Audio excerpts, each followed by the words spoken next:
नमस्कार। आउ मो क्रिश्चियन जीवन रे मु बाप्तिस्म नेइछि 2004 मसियारे, किंतु मु परित्राण पाइछि 2012 मसियारे। अनेक लोक जेपरि परित्राण रास्ता जानी पारिबे मोर साक्ष्य द्वारा, सेथिपई ए साक्ष्य देवा पई मु विहित मन करुछि। तो मो जीवन रो कथा मु जदि गोटी गोटी कर कहबी, तेबे मु जेहेतु गोटे छोट पल्ली जन्म, से स्वाभाविक भाव में मु गोटे शांतशिष्ट छुआ थी, आउ बहुत भयालु थी। तो जेहेतु आम गाँ मानक कौन सी फिल्म दुनिया नाला, से पिला बेले आम मानकर कौन सी खराब रास्ता जीवार रास्ता नाला। किंतु जितेबाला मु हॉस्टल रे पाठ पढ़ली, मत मन अच्छी प्राय षष्ठ श्रेणी रे मु जितेबाला पढ़ुली, से हिरोर ना हिरोइन मानकर ना फिल्म ना मु मुखस्त करके मन रखुली, आउ बहुत खुशी होती से ना शुणिकी। तो मु जितेबाला षष्ठ पढ़ली, से दिन से समय ठारू मु फिल्म दुनिया रे पाद देली, आउ फिल्म देखा, फिल्म रो गीत गाइबा, ए प्रकार अनेक विषय फिल्म दुनिया रे एमती बंचिया लगे। मु षष्ठ श्रेणी सप्तम श्रेणी पर्यंत बहुत भल स्टूडेंट थी, किंतु जितेबाला मु मैट्रिक को गली, तो स्वाभाविक भाव मु गोटे एमती स्टूडेंट हो गली जे कि भल पाठ पढ़ी पारानी, कारण ये फिल्म दुनिया मो हृदय राज कर मुझे देखिपुचे से दिन में।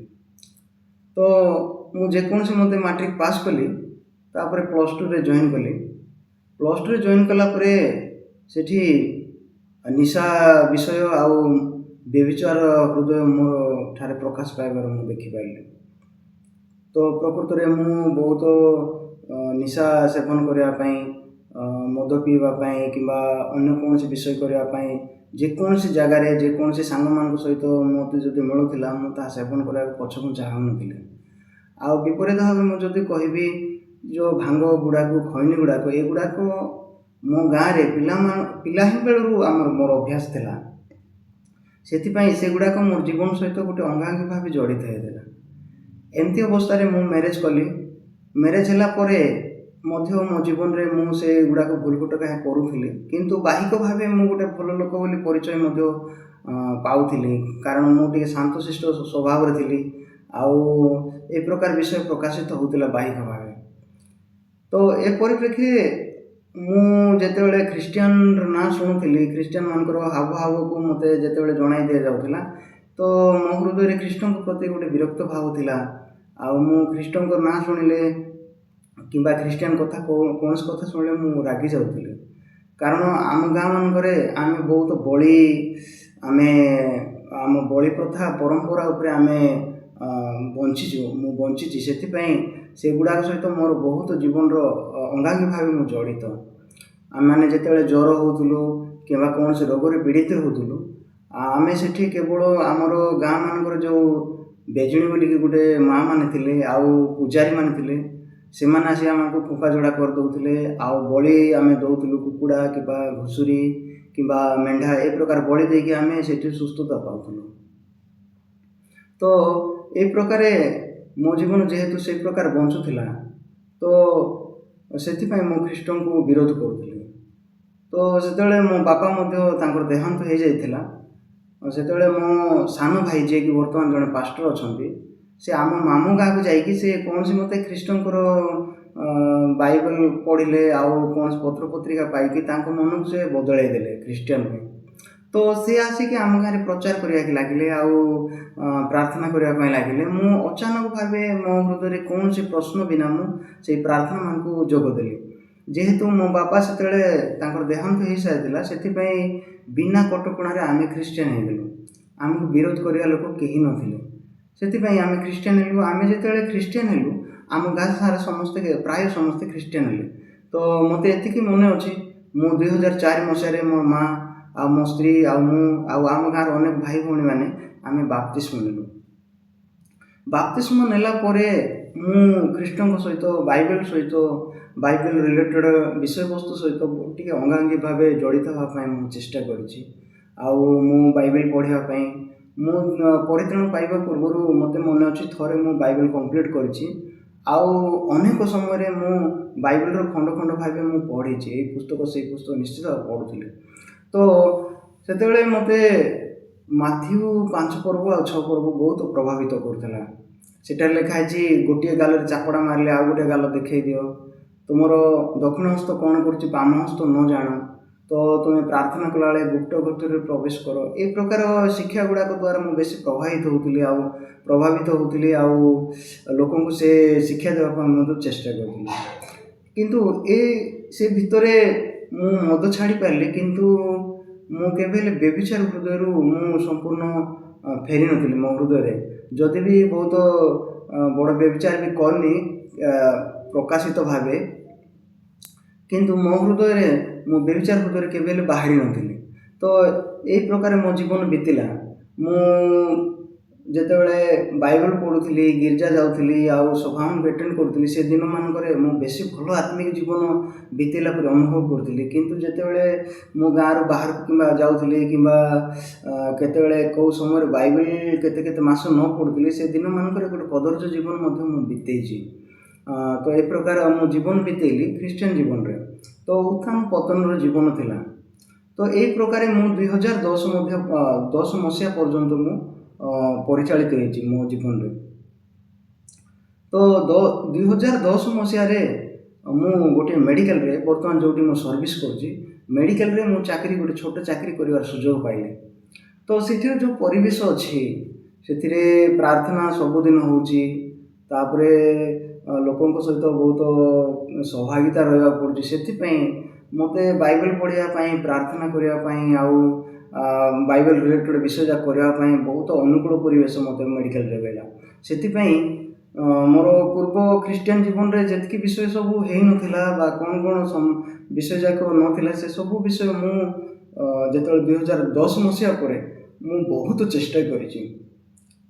କେମିତି ଲୋକଙ୍କୁ ପ୍ରେମ କରାଯିବ, କେମିତି ବ୍ୟଭିଚାର ମୁକ୍ତ ଜୀବନ ଯାପନ କରାଯାଇପାରିବ, କେମିତି ଲୋକମାନଙ୍କୁ ସୁସମାଚାର ପ୍ରଚାର କରାଯାଇଥିବ, এই ପ୍ରକାର ବିଷୟ ଦ୍ୱାରା ମୁଁ ବହୁତ ଧରାଗଲି। ସେଥିପାଇଁ ଆଉ ମୁଁ ମେଡ଼ିକାଲରେ ମୋତେ ଯେତେବେଳେ ବି ସୁଯୋଗ ମିଳୁଥିଲା ମୁଁ କେବେ ହେଲେ ହାତ ଛଡ଼ା କରେ ନାହିଁ।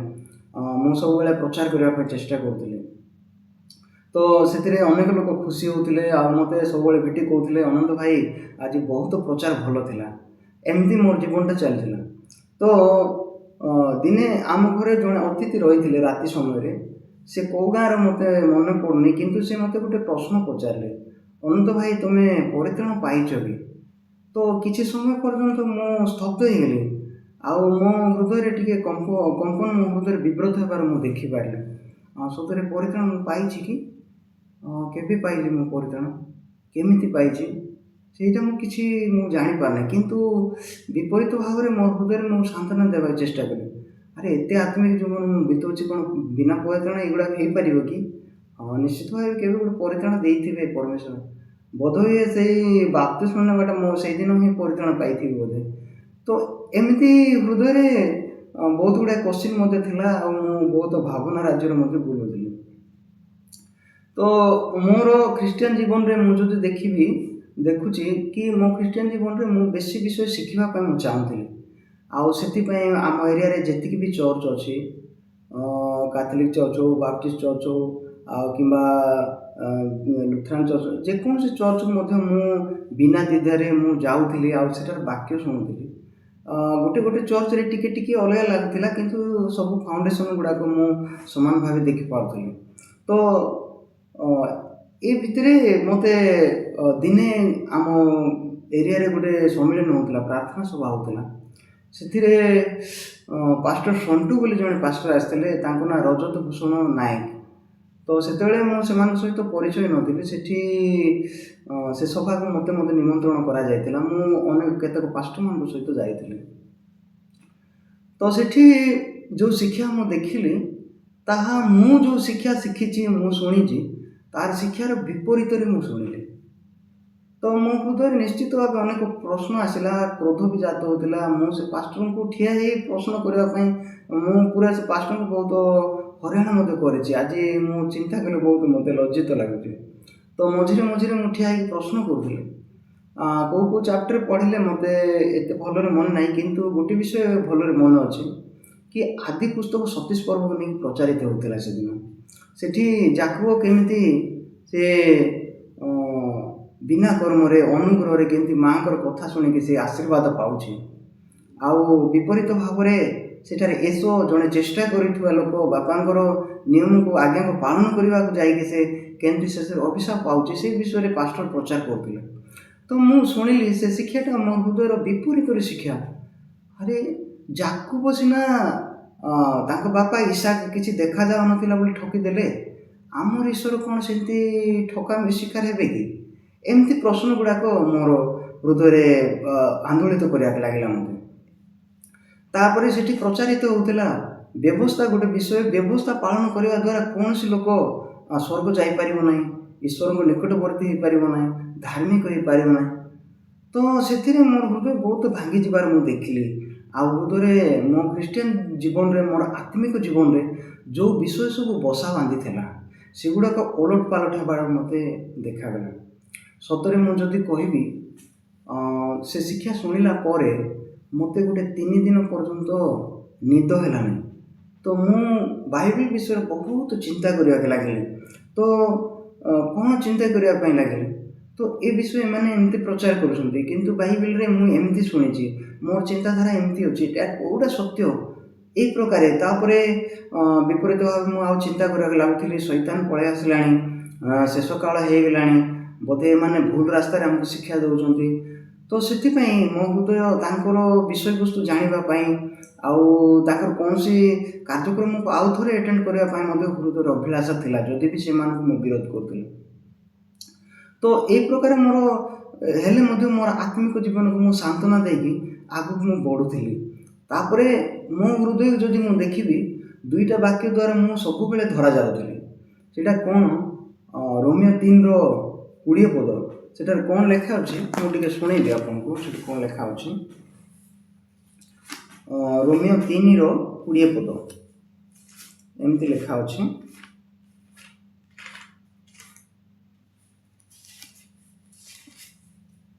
ରୋମିଓ 3:20। କାରଣ ବ୍ୟବସ୍ଥାର କ୍ରିୟାକର୍ମ ଦ୍ୱାରା କୌଣସି ପ୍ରାଣୀ ତାହାଙ୍କ ଛାମୁରେ ଧାର୍ମିକ ଗଣିତ ହେବ ନାହିଁ, ଯେହେତୁ ବ୍ୟବସ୍ଥା ଦ୍ୱାରା ପାପର ଜ୍ଞାନ ଜନ୍ମେ। ମୋତେ ମୋ ହୃଦୟ ଯଦି ଦେଖିବି, ମୁଁ ବ୍ୟବସ୍ଥା ପାଳନ କରିବା ପାଇଁ ଚେଷ୍ଟା କରିକି ବଞ୍ଚୁଥିଲି, ଈଶ୍ୱରଙ୍କର ବିଧିବିଧାନରେ ବଶୀଭୂତ ହେବା ପାଇଁ ଚାହୁଁଥିଲି। କିନ୍ତୁ ଏ ଆଶ୍ଚର୍ଯ୍ୟ ଭାବେ ଏ ବାକ୍ୟ ଯେତେବେଳେ ମୋ ହୃଦୟକୁ ଆସୁଥିଲା, ମୁଁ ଯେତେବେଳେ ମନେ ପକାଉଥିଲି, ମୋ ହୃଦୟରେ ବହୁତ ଆନ୍ଦୋଳିତ ହେଉଥିଲି, ମୁଁ ବହୁତ ପ୍ରଶ୍ନ ଉଠୁଥିଲା। ତ ବ୍ୟବସ୍ଥା ପାଳନ କରିବା ଦ୍ୱାରା ଈଶ୍ୱରଙ୍କ ଆଗରେ କେହି ମଧ୍ୟ ଧାର୍ମିକ ହେଇପାରିବେ ନାହିଁ। ଆଉ ଏଇଟା ବ୍ୟବସ୍ଥା ଦ୍ୱାରା ପାପର ଜ୍ଞାନ ଜନ୍ମ କେମିତି ହେଉଛି, ଏଇଟା ଈଶ୍ୱର କ'ଣ ପାଇଁ ଦେଲେ, ମୁଁ କିଛି ବୁଝିପାରୁନଥିଲି। ସେଥିପାଇଁ ମୋ ହୃଦୟରେ ବହୁତ ପ୍ରଶଂସା ଜାଗ୍ରତ ହେଉଥିଲା। ତାପରେ ଆଉ ଗୋଟେ ବାକ୍ୟ ମୋତେ ଯେତେବେଳେ ମନେ ପକାଉଥିଲା, ସେଥିରେ ମୁଁ ବହୁତ ବିଚଳିତ ମଧ୍ୟ ହେଉଥିଲି। ସେଇଟା ହେଉଛି ଗାଲାତୀୟ 3:10 ପଦ। ଗାଲାତୀୟ 3:10 ପଦ। ଆସନ୍ତୁ ଦେଖିବା, ଗାଲାତୀୟ 3:10 ପଦ। ଗାଲାତୀୟ 3:10 ପଦ। କାରଣ ଯେତେ ଲୋକ ବ୍ୟବସ୍ଥାରେ କ୍ରିୟାକର୍ମ କରନ୍ତି ସେମାନେ ଶାପଗ୍ରସ୍ତ। ମୋତେ ବେଶୀ ଆଶ୍ଚର୍ଯ୍ୟ କରୁଥିଲା ଏ ବାକ୍ୟ। ବ୍ୟବସ୍ଥା ତ ଈଶ୍ୱର ଦେଇଛନ୍ତି, ଆଉ ତାହା ମଧ୍ୟ ପାଳନ କରିବା ପାଇଁ ଦେଇଛନ୍ତି। ତ ଏଠି କ'ଣ ଲେଖା ହେଇଛି? କାରଣ ଯେତେ ଲୋକ ବ୍ୟବସ୍ଥାରେ କ୍ରିୟାକର୍ମ କରନ୍ତି ସେମାନେ ଶାପଗ୍ରସ୍ତ। ଯେଣୁ ଲେଖା ହେଉଛି, ଯେ କେହି ବ୍ୟବସ୍ଥା ପୁସ୍ତକ ଲିଖିତ ସମସ୍ତ କଥା ପାଳନ କରିବା ପାଇଁ ସେଥିରେ ନିତ୍ୟ ପ୍ରଭୁତ୍ୱ ନ ହୁଏ, ସେ ଶାପଗ୍ରସ୍ତ। ତ ମୋତେ ଏ 2ଟା ବାକ୍ୟ ବହୁତ ଆନ୍ଦୋଳିତ କରୁଥିଲା। ମୋ ହୃଦୟରେ ବହୁତ ପ୍ରଶ୍ନ ବି ଆସୁଥିଲା, ଆଉ ମୁଁ କେବେ ହେଲେ ସ୍ଥିର ହୋଇକି ରହିପାରୁନଥିଲି। ତ ଏ ପରିପ୍ରେକ୍ଷୀରେ ମୋର ଜୀବନ ଏମିତି ବିତଉଥିଲା ପିରିୟଡ଼ରେ। ମୋ ହୃଦୟ ଯେହେତୁ ଏଇ ପ୍ରକାର ବିଷୟ ଦ୍ୱାରା ଧରାଯାଉଥିଲା, ସେଥିପାଇଁ ମୁଁ ଆତ୍ମିକ ଜୀବନରେ ସ୍ଥିର ହୋଇପାରୁନଥିଲି। ନା ବିଶ୍ୱାସ ରାସ୍ତାରେ ମୁଁ ବଢ଼ୁଛି, ନା କର୍ମ ରାସ୍ତାରେ ବଢ଼ୁଛି। ସେଥିପାଇଁ ମୋ ଆତ୍ମିକ ଜୀବନକୁ ମୁଁ ଯେତେବେଳେ ଦେଖୁଥିଲି, ସେଗୁଡ଼ାକ ଓଲଟ ପାଲଟ ହେବାରେ ଲାଗିଛି ବୋଲିକି ମୁଁ ଦେଖୁଥିଲି। ତ ଏଇ ପ୍ରକାର ଅବସ୍ଥାରେ ମୋର ହୃଦୟ ଯେତେବେଳେ ଅଛି, ଆମ ଘରେ ଗୋଟେ ବହି ଥିଲା। ମୁଁ ସତରେ କହିବି, ସେ ବହି ମୁଁ କିଣିନି, କି କିଏ ମୋ ଘରକୁ ଆଣିଥିଲା ମୁଁ ଜାଣିନି। ସେତେବେଳେ ମୋ ଶଳାମାନେ ମୋ ଘରେ ରହୁଥିଲେ। ହୁଏତ ସେମାନେ ଆଣିଥାଇ ପାରନ୍ତି, କାରଣ ସେମାନେ ଅନ୍ୟାନ୍ୟ ଚର୍ଚ୍ଚ ସହିତ ଲିଙ୍କ ଥିଲା, ସେମାନେ ଆଉ ସାଙ୍ଗସାଥି ତାଙ୍କର ବହୁତ ଥିଲା। ହୁଏତ ସେମାନେ ସେ ବହିଟିକୁ ଆଣିଥାଇ ପାରନ୍ତି ଆମ ଘରକୁ, କିନ୍ତୁ ମୋତେ ସେମାନେ ଦିନେ ହେଲେ କହିନାହାନ୍ତି ଏ ବହି ଆଣିଛୁ ଆଉ ପଢ଼ ବୋଲି। ହୁଏତ ସେମାନଙ୍କର ହୃଦୟରେ ବି ଥାଇପାରେ ପଢ଼ିବା ପାଇଁ। ମୁଁ ବର୍ତ୍ତମାନ ଦେଖୁଛି ପରମେଶ୍ୱର ମୋତେ ନିଶ୍ଚିତ ଭାବେ ପରିତ୍ରାଣ ଦେବା ପାଇଁ କଢ଼େଇକି ନେଉଥିଲେ। ସେଥିପାଇଁ କେତେକ ଲୋକଙ୍କୁ ବ୍ୟବହାର କରିକି ସେ ବିଷୟ ଯାକ ମୋତେ ଯୋଗାଉଥିଲେ। ତ ସେ ବହି ମୁଁ ଯେତେବେଳେ ପଢ଼ିଲି, ମୁଁ ଯେଉଁ ସମ୍ମିଳନୀରେ ଯୋଗ ଦେଇଥିଲି, ଯେଉଁ ପାଷ୍ଟର ଯାହା ପ୍ରଚାର କରୁଥିଲେ, ସେଇ ବିଷୟ ଯାକ ସେଠାରେ ମଧ୍ୟ ଲେଖା ଥିଲା। ତ ମୋ ହୃଦୟରେ ବହୁତ ଆଗ୍ରହ ଦେଖାଗଲା। ମୁଁ ଜାଣିବା ପାଇଁ ଚେଷ୍ଟା କଲି, ଏଇଟା ଠିକ୍ ବହି, ତାଙ୍କ ବିଷୟରେ ମୋତେ ଜାଣିବାର ଅଛି, ସେମାନେ କାହିଁକି ଏ ପ୍ରକାର ପ୍ରଚାର କରୁଛନ୍ତି। ତ ମୋ ହୃଦୟରେ ଯେତେବେଳେ ଆଗ୍ରହ ଭାବ ଦେଖାଗଲା, ମୁଁ ସେ ବହି ଥରେ ପଢ଼ିଲି, ପ୍ରଥମରୁ ଶେଷ ପର୍ଯ୍ୟନ୍ତ ପଢ଼ିଲି। ଯଦିଓ ବି ମୁଁ ବହୁତ ଗୁଡ଼ାଏ ବିଷୟ ବୁଝିପାରିଲି ନାହିଁ, କିନ୍ତୁ ଯେଉଁ ବିଷୟ ଯାକ ବୁଝିଲି ମୋ ହୃଦୟରେ ବହୁତ ବିଷୟ ଗୁଡ଼ାକ ମୋ ଜ୍ଞାନ ଭାବେ ମୁଁ ବୁଝିପାରିଲି। ସେଠାରେ ଆମମାନଙ୍କର ପାପ କ୍ଷମା ହେଇସାରିଛି, ବାଇବେଲରେ ତ ଲେଖା ଅଛି। ସେ ବିଷୟ ଯାକ ଦେଖିଲି। ତାପରେ ସେଠାରେ ବହୁତ ନୂଆ ବିଷୟ ମଧ୍ୟ ମୁଁ ଦେଖିପାରିଲି। ସେଠାରେ ଦୁଇଟା ସମାଗମ ତମ୍ବୁ ଅଛି, ଗୋଟେ ଜଗତରେ ଥିଲା ଆଉ ଗୋଟେ ସ୍ୱର୍ଗରେ ଅଛି। ଏ ପ୍ରକାର ବିଷୟ ଯାକ ଯେତେବେଳେ ମୁଁ ଦେଖିଲି, ତ ମୁଁ ବାଇବେଲର ଯେଉଁ ବିଚାରଧାରା ମୋ ଜୀବନରେ ଜାଣିନଥିଲି, ସେ ବିଷୟ ଯାକ ମୁଁ ଯେତେବେଳେ ଦେଖିଲି, ମୁଁ ମଧ୍ୟ ସେଗୁଡ଼ାକ ପ୍ରଚାର କରିବା ଆରମ୍ଭ କଲି। ସେଠାରେ ଲେଖା ଅଛି କ'ଣ, ଗୋଟେ ବାକ୍ୟ ମୁଁ ପଢ଼ିବି, ଏବ୍ରୀ 10:10 ଏବ୍ରୀ 10:10 ଯୀଶୁଖ୍ରୀଷ୍ଟଙ୍କ ଶରୀର ଏକାଥରକେ ଉତ୍ସର୍ଗୀକୃତ ହେବା ଦ୍ୱାରା ସେହି ଇଚ୍ଛା ହେତୁ ଆମ୍ଭେମାନେ ପବିତ୍ରୀକୃତ ହୋଇଅଛୁ। ତ ସେ ବହିର ଲେଖକ ହେଉଛନ୍ତି ପାଷ୍ଟର ଅକ୍ସୁ ପାର୍କ। ସେ କେମିତି ପରିତ୍ରାଣ ପାଇଥିଲେ, ସେ କେମିତି ଚର୍ଚ୍ଚ ଦ୍ୱାରା ଧରାଯାଉଥିଲେ, ସେ କେମିତି ତାଙ୍କର ଜ୍ଞାନ ଆଉ ତାଙ୍କର ପିଲାବେଳର ଜୀବନ କାହାଣୀ କ'ଣ ଥିଲା, ସେ ବହିରେ ସ୍ପଷ୍ଟ ଭାବେ ସେ କେମିତି ପରିତ୍ରାଣ ପାଇଲେ, କ'ଣ କଲେ ପରିତ୍ରାଣ ପାଇହେବ, ଏସବୁ ବିଷୟ ପ୍ରାଞ୍ଜଳ ଭାବେ ସେ ଲେଖିଛନ୍ତି।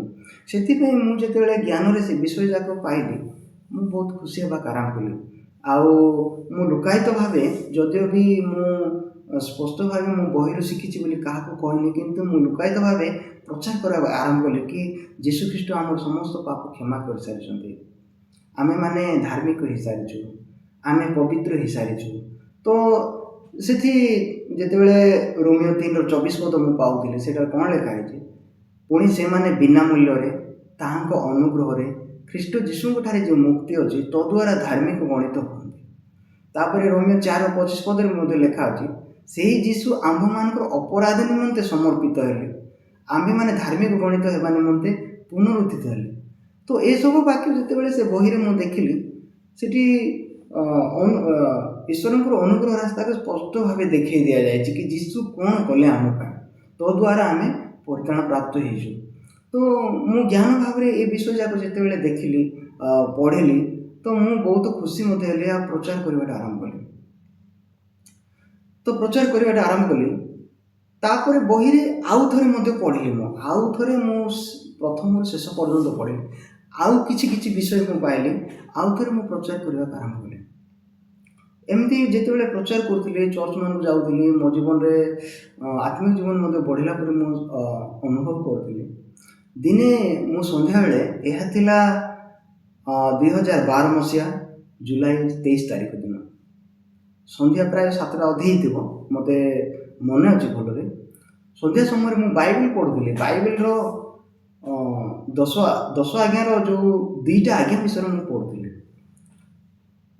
ତୁମ୍ଭେ ଆପଣା ପ୍ରତିବାସୀକୁ ଆତ୍ମତୁଲ୍ୟ ପ୍ରେମ କର, ଏଇ ବାକ୍ୟ ମୁଁ ବାଇବେଲରୁ ପଢ଼ୁଥିଲି।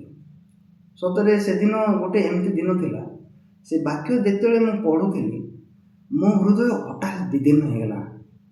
ମୁଁ ଦେଖିବାକୁ ପାଇଲି, ମୁଁ ଜଣେ ଲୋକ ଏ ବାକ୍ୟକୁ କୌଣସି ମତେ ପାଳନ କରିନାହିଁ ବା କରିପାରୁନାହିଁ। ହେଲେ ଯେଉଁମାନେ ବ୍ୟବସ୍ଥା ପାଳନ କରିପାରିବେ ନାହିଁ, ଆଜ୍ଞା ଲଙ୍ଘନ ହିଁ ପାପ ଅଟେ। ତ ଆଜ୍ଞା ଲଙ୍ଘନକାରୀ ମାନେ କେବେ ହେଲେ ସ୍ୱର୍ଗ ଯାଇପାରିବେ ନା ନରକ ଯିବେ। ଏସବୁ ବିଷୟ ଯାକ ମୋ ହୃଦୟରେ ଧରାଗଲା। ମୁଁ ବହୁତ ବିଚଳିତ ହେବାକୁ ଲାଗିଲି। ଆରେ ମୁଁ ଏତେ ଆତ୍ମିକ ଜୀବନ ବିତାଉଛି, ମୁଁ ମଧ୍ୟ ପ୍ରଚାର କରୁଛି ଯୀଶୁଙ୍କ ବିଷୟରେ, କିନ୍ତୁ ମୁଁ ତ ଏ ବ୍ୟବସ୍ଥା କେବେ ହେଲେ ପାଳନ କରିନାହିଁ, ପାଳନ କରିପାରୁନାହିଁ। ହଠାତ୍ ମୋ ହୃଦୟ ବିଦୀର୍ଣ୍ଣ ହେବାକୁ ଲାଗିଲା, ମୁଁ ବିଚଳିତ ହେଇଗଲି। ଗୋଟେ କେତେ ମିନିଟ୍ ପର୍ଯ୍ୟନ୍ତ ମୁଁ ଅସ୍ଥିର ହେଇଗଲି, କହିବାକୁ ଗଲେ ଅସ୍ଥିର ହେଇଗଲି। ସେତେବେଳେ ହଁ, ମୁଁ ଜଣେ ଲୋକ, ମୁଁ ଏତେ ବର୍ଷ ଖ୍ରୀଷ୍ଟିଆନ ହେଇକି ଏତେ ପରିଶ୍ରମ କଲା ପରେ ମଧ୍ୟ ମୁଁ ନରକ ହିଁ ଯାଉଛି। ମୁଁ ସ୍ପଷ୍ଟ ଭାବେ ମୁଁ ଦେଖିପାରିଲି, କାରଣ ମୁଁ ଈଶ୍ୱରଙ୍କର ଏ ବ୍ୟବସ୍ଥା କେବେ ହେଲେ ପାଳନ କରିନାହିଁ। ଯେତେବେଳେ ମୋ ହୃଦୟ ଏମିତି ଭାଙ୍ଗିବାର ମୁଁ ଦେଖିଲି, ସେତେବେଳେ ମୋତେ ସେ ବହି ଥିଲା, ସେ ବହି ନା କ'ଣ ମୁଁ ଆଗରୁ ଯେଉଁ ଦୁଇଥର ପଢ଼ିଥିଲି, ସେ ବହି ନା ହେଉଛି ପାପ କ୍ଷମା ଓ ପୁନର୍ଜନ୍ମର ରହସ୍ୟ। ପାପ କ୍ଷମା ଆଉ ପୁନର୍ଜନ୍ମର ରହସ୍ୟ, ଯାହାକି ଅକ୍ସୁ ପାର୍କ ଲେଖିଛନ୍ତି। ତ ମୋ ହୃଦୟ ସେ ବହି ଆଡ଼କୁ ଗଲା, ମୋତେ ଏ ସୁସମାଚାର ବହି ପଢ଼ିବାକୁ ଅଛି। ସେଦିନ ମୁଁ ଯେଉଁ ବହି ପଢ଼ୁଥିଲି, ଆଗରୁ ଯେଉଁ ମୁଁ ଦୁଇଥର ବହି ପଢ଼ିଥିଲି ତାଠାରୁ ସମ୍ପୂର୍ଣ୍ଣ ଅଲଗା ଥିଲା। ମୁଁ ପ୍ରଥମରୁ ଯେତେବେଳେ ପଢ଼ିଲି, ମୋତେ ଖୁସି ଆରମ୍ଭ ହେବା ଲାଗିଲା। ମୋ ହୃଦୟ କେମିତି ମୋତେ ଗୋଟେ ଖୁସିର ଦୁନିଆ, ଆରେ ଏଇଟା ସତ, ହଁ ଠିକ୍ ପାଷ୍ଟର ଯାହା କହୁଛନ୍ତି ଏଇଟା ଠିକ୍, ଏମିତି ମୋ ହୃଦୟ ସେଠି ବହି ସହିତ ପୁରା ଏକମତ ହେବାକୁ ଲାଗିଲା। କିଛି ସମୟ ବହି ପଢ଼ିଲା ପରେ ମୁଁ ସେ ବିଶ୍ୱାସ ମୋ ହୃଦୟରେ ସ୍ଥାପିତ ହେବାର ମୁଁ ଦେଖିଲି କି ଖ୍ରୀଷ୍ଟଙ୍କ ରକ୍ତ ମୋର ସମସ୍ତ ପାପରୁ ମୋତେ ପରିଷ୍କୃତ କରିସାରିଛି। ଏଇ ବିଶ୍ୱାସଟା ମୋର ହୃଦୟରେ ସ୍ଥାପିତ ହେବାର ମୁଁ ଦେଖିଲି କି ଯେତେବେଳେ ମୁଁ ସେ ବିଶ୍ୱାସକୁ ପାଇଲି ମୋ ହୃଦୟରେ, ଯୀଶୁଙ୍କ ରକ୍ତ ମୋର ସମସ୍ତ ପାପରୁ ମୋତେ ପରିଷ୍କୃତ କରିସାରିଛି। ତ ଚିନ୍ତା କରନ୍ତୁ ମୁଁ କ'ଣ ହେଇଥିବି ସେଦିନ। ପୁରା ନାଚିବାକୁ ଲାଗିଲି ମୁଁ। ଯଦି ବି ମୋର ପରିବେଶ ସେତେବେଳେ ଖରାପ ଥିଲା, ମୁଁ ପଇସା ପତ୍ର ଦ୍ୱାରା ବହୁତ ଧରା ଯାଇଥିଲି। ଗୋଟେ ଛୋଟ ଘରେ ମୁଁ ଭଡ଼ାରେ ରହୁଥିଲି, ଆଉ ତା'ର କାନ୍ଥ ବାଡ଼ି ବି ଠିକ୍ ନଥିଲା। କିନ୍ତୁ ଯେତେବେଳେ ମୋ ହୃଦୟରେ ସେ ବିଶ୍ୱାସ ଆସିଗଲା, ଯେତେବେଳେ ମୁଁ ପାଇଲି କି ଯୀଶୁଙ୍କ ରକ୍ତ ମୋର ସମସ୍ତ ପାପରୁ ମୋତେ କ୍ଷମା କରିସାରିଛି, ସତରେ ମୁଁ ଯେତେବେଳେ ଉଠିଲି ବସିଲି ଯାହା ହେଲା, ମୋ ହୃଦୟରେ ମୁଁ ଯୀଶୁଙ୍କ ରକ୍ତକୁ ହିଁ ଦେଖୁଥିଲି କି ଯୀଶୁଙ୍କ ରକ୍ତ ଦ୍ୱାରା ମୋର ସମସ୍ତ ପାପ କ୍ଷମା ହେଇସାରିଛି। ମୋ ହୃଦୟରେ ପୁରା ପରିପୂର୍ଣ୍ଣ ହେଇଗଲା ଖୁସି ଆଉ ଆନନ୍ଦ, ଏ ପ୍ରକାର ଆଲୋକ ପରିପୂର୍ଣ୍ଣ ହେଇଗଲା। ତ ମୁଁ ବହୁତ ନାଚିଲି। ତାପରେ ସେ କାନ୍ଥରେ ମୁଁ ବଡ଼ ବଡ଼ ଅକ୍ଷର ଲେଖିଥିଲି, ଆଜି ମୁଁ ପରିତ୍ରାଣ ପାଇଲି। ସେଦିନ ଯଦି ବି ବେଶୀ ଦିନ ହେଇଯାଇଛି, କିନ୍ତୁ ଆଜି ବି ମୁଁ ଯେତେବେଳେ ମନେ ପକାଉଛି ସେଦିନକୁ ବେଶୀ ଖୁସି ଲାଗୁଛି। ଯେଉଁଦିନ ମୁଁ ପରିତ୍ରାଣ ପାଇଲି, ଯେଉଁଦିନ ପରମେଶ୍ୱର ମୋ ପାପରୁ ମୋତେ ପରିଷ୍କୃତ କଲେ, ତ ସେତେବେଳେ ବାଇବେଲର ବାକ୍ୟ ଗୁଡ଼ାକ ମୋତେ ଜୀବିତ ହେଇଗଲା। ମୁଁ ସେ ବାକ୍ୟ ଯାକ ଯେତେବେଳେ ପଢ଼ୁଥିଲି, ଏବ୍ରୀ 10:10 ପଦ, ଯୀଶୁଖ୍ରୀଷ୍ଟଙ୍କ ଶରୀର ଏକାଥରକେ ଉତ୍ସର୍ଗୀକୃତ ହେବା ଦ୍ୱାରା ସେହି ଇଚ୍ଛା ହେତୁ ଆମ୍ଭେମାନେ ପବିତ୍ରୀକୃତ ହୋଇଅଛୁ। ହଁ, ମୁଁ ପବିତ୍ର ହେଇସାରିଛି। ମୁଁ ପବିତ୍ର ହେଇସାରିଛି, ଯୀଶୁଙ୍କ ରକ୍ତରେ ପବିତ୍ର ହେଇସାରିଛି। ମୋର ହୃଦୟରେ ଯେଉଁ କୋଶ୍ଚିନ୍ ଯାକ ଥିଲା, ଆଉ ଯେଉଁ ବିଚଳିତ ଥିଲା, ଯାହା ବି ଥିଲା, ସେଇ ରାତି ସମୟରେ, ସେ ସନ୍ଧ୍ୟା ସମୟରେ ସବୁ ଚୁରମାର ହେଇଯିବାର ମୁଁ ଦେଖିଲି। ମୋ ହୃଦୟରେ ଆଉ କୌଣସି ପ୍ରଶ୍ନ ନାହିଁ କି ପରିତ୍ରାଣକୁ ନେଇକି, ଆଉ ଈଶ୍ୱରଙ୍କର ଯୀଶୁଖ୍ରୀଷ୍ଟଙ୍କର କାଲଭାରୀ କ୍ରୁଶକୁ ଆଉ କୌଣସି ପ୍ରଶ୍ନ ରହିଲା ନାହିଁ। ସେଇଦିନ ଠାରୁ ମୁଁ ଯେତେବେଳେ ବି ଚର୍ଚ୍ଚର ଭାଇ ଭଉଣୀମାନଙ୍କୁ ପରିତ୍ରାଣ ବିଷୟରେ ପ୍ରଚାର କରିବାର ଶୁଣୁଛି, ତ ମୁଁ ମୁଣ୍ଡ ନୁହଁଉଛି। ମୁଁ ବର୍ତ୍ତମାନ ସୁଦ୍ଧା କହିବି, ମୁଁ କେବେ ଭଲରେ ପ୍ରଚାର କରିପାରୁନାହିଁ କି ପରିତ୍ରାଣ ରାସ୍ତାକୁ ସ୍ପଷ୍ଟ ଭାବେ ଜଣକୁ ମୁଁ ଦେଖାଇ ପାରୁନାହିଁ। ସେଥିପାଇଁ ବର୍ତ୍ତମାନ ସୁଦ୍ଧା ଯିଏ ବି ସୁସମାଚାର ପ୍ରଚାର କରୁଛନ୍ତି, ମୋ ମୁଣ୍ଡ ନୁହଁଉଛି, ମୁଁ ଜାଣିନାହିଁ, ମୋତେ ଶୁଣିବାର ଅଛି, ଏମିତି ମୋ ହୃଦୟରେ ଅଛି। ସତରେ ଏହି ପରିତ୍ରାଣ ଯେତେବେଳେ ମୁଁ ପାଇଲି, ତ ମୋ ଜୀବନରେ ଏତେ ଖୁସି ହେଇଗଲି। ମୁଁ ମୋ ପରିତ୍ରାଣ ପାଇବା ଦିନରେ ମୁଁ ମେଡ଼ିକାଲରେ ମିଠା ମଧ୍ୟ ବାଣ୍ଟିଛି।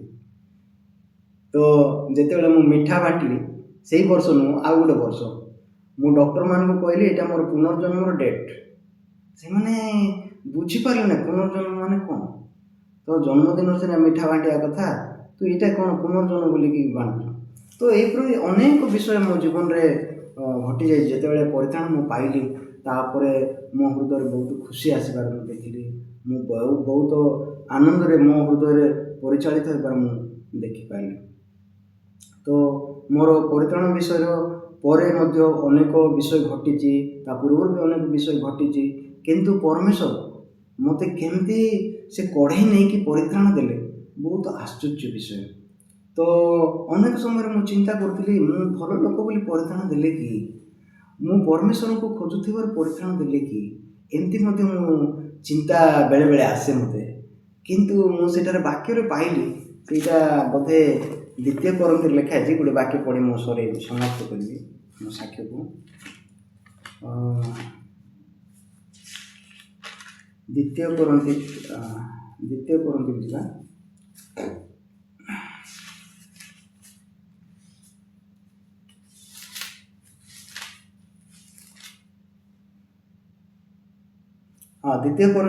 6:2। ଆମ ପାଷ୍ଟର ଥରେ ପ୍ରଚାର କରୁଥିଲେ। ପାଷ୍ଟର ପିତର ବୋଲି ଜଣେ ଆମର ପାଷ୍ଟର ଅଛନ୍ତି, ସେ ଆମ ଚର୍ଚ୍ଚରେ ଥିଲାବେଳେ ପ୍ରଚାର କରୁଥିଲେ ବାକ୍ୟ। ଏଇଟା ମୁଁ ଶୁଣିଲି, କ'ଣ ଲେଖା ହେଇଛି ଏଠାରେ, କାରଣ ସେ କହନ୍ତି, ଆମ୍ଭେ ଅନୁଗ୍ରହର ସମୟରେ ତୁମର ପ୍ରାର୍ଥନା ଶ୍ରବଣ କଲୁ, ଆଉ ପରିତ୍ରାଣର ଦିନରେ ଆମ୍ଭେ ତୁମର ସାହାଯ୍ୟ କଲୁ। ଦେଖ ଏବେ ଏହା ମହା ଅନୁଗ୍ରହର ସମୟ, ଦେଖ ଏବେ ପରିତ୍ରାଣର ଦିନ। ତ ମୁଁ ସ୍ପଷ୍ଟ ଭାବେ ବୁଝିଗଲି କି ପରମେଶ୍ୱର ଯେହେତୁ ମୋତେ ପରିତ୍ରାଣ ଦେବା ପାଇଁ ଚାହୁଁଥିଲେ, ସେଥିପାଇଁ ବିଭିନ୍ନ ବିଷୟକୁ ଦେଇକି, ବିଭିନ୍ନ ରାସ୍ତାରେ ମୋ ହୃଦୟକୁ କଢ଼େଇ ନେଇକି ସେ ତାଙ୍କର ଅନୁଗ୍ରହ ଦ୍ୱାରା ମୋତେ ତାଙ୍କର ପରିତ୍ରାଣକୁ ଦେଖେଇଲେ। ଏ ବିଷୟବସ୍ତୁ ଯେତେବେଳେ ମୁଁ ପରିତ୍ରାଣ ପାଇଲି, ଆଜି ମଧ୍ୟ ମୋ ହୃଦୟରେ ମୁଁ ବହୁତ ଧନ୍ୟବାଦୀ ଅଟେ। ଆଉ ଏଠି ଗୋଟେ ବିଶାଳ ଜଗତରେ କୋଟି କୋଟି ମିଲିୟନ ଲୋକ ଅଛନ୍ତି, ତା ଭିତରୁ ଯେ ମୋତେ ପରିତ୍ରାଣ ଦେଲେ ପରମେଶ୍ୱର, ସେଥିପାଇଁ ମୁଁ ବହୁତ ଖୁସି ଅଟେ। ଆଶା କରେ ଏ ସାକ୍ଷ୍ୟ ଦ୍ୱାରା ଆପଣ ମଧ୍ୟ ପରିତ୍ରାଣ ରାସ୍ତାକୁ ଯାଇପାରିବେ, ଆଉ ଆପଣଙ୍କ ହୃଦୟରେ ମଧ୍ୟ ନିଶ୍ଚିତ ପରମେଶ୍ୱର କାର୍ଯ୍ୟ କରିବେ। ଧନ୍ୟବାଦ।